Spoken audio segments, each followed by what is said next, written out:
Good morning mga para, no? So for today's video mga pares, magtuturo tayo para magpakain ng mga bake, yung pitong bake natin. So, update lang natin yung pitong bake natin. Ayan.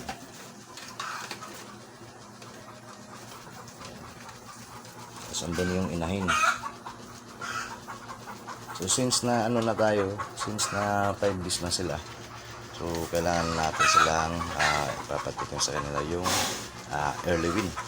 Ayan, pagkain para naman habang maaga pa is matutunan na nila. So ito yung gamit ko, early win. So bago mga loads, bago tayo mag-umpisa mga para, so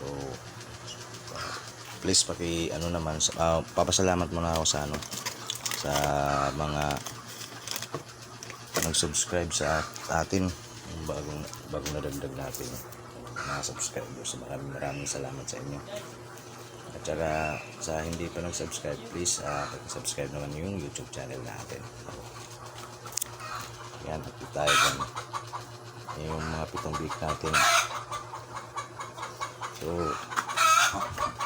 So sa ngayon mga par, since na magtuturo tayo, ibang paraan ang gagawin natin. Yung iba kasi nagtuturo sila habang nakadili yung biik sa nanay nila dyan. So doon sa suso nilagay nila yung pagkain. Ang sa atin naman ay susubukan natin yung paano talaga sa kanilang bibig. So ito yung nandito na. Ito may na ako na early win. So lagyan ko ng tubig, tapos ko na lang para sa inject. Aliwan ko kung anong tawag nito, basta ito yung gagamitin ko. So yun lang mga par, no? So please subscribe mga par sa mga bago na. So mag-umpisa tayo.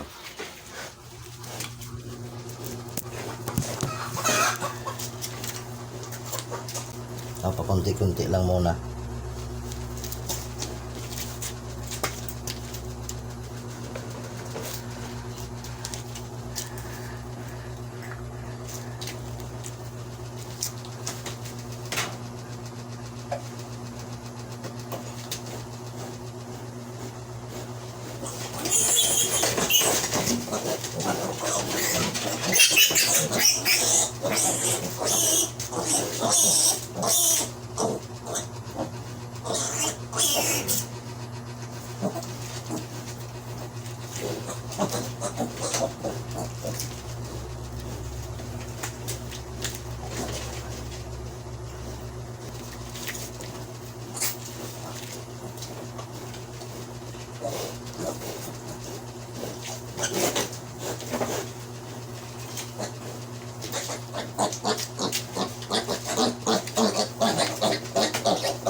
Bali nakadalawa na tayo mga par. So 5 na lang. So